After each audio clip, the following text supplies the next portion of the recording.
Having you write a memoir that young is absolutely wild, but that's so cool that later on you found out that you have been the same person this whole time. I had a similar moment last year on my second Camino de Santiago. The Camino de Santiago is a pilgrimage to the alleged tomb of St. James, who was originally Catholic, but is one of the few pilgrimages in the world where no matter your faith or lack of faith, you can do it.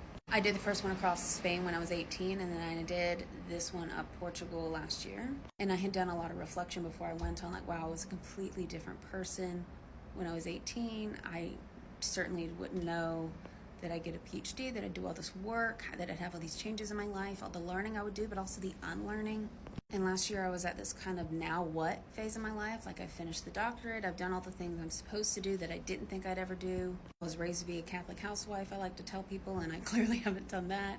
And at one point on the trail, about halfway through, I was inspired to look at an ebook that I had bought after my first Camino on pretty much figuring out what you want to do with your life.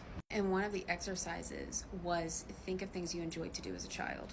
And I started doing the exercise, and then I realized that because I had bought the Kindle version, the Kindle app had saved my exercises from when I was 18. It was shocking how similar these were to what I had just written as an adult, even with all these changes, even with all the unlearning, even with all the shame. And so that's an exercise that I encourage everybody to do. And I actually talked about this when I was on the Marriott's on the Move podcast on get in touch with your inner child, because no matter what changes in your life, that likely didn't change.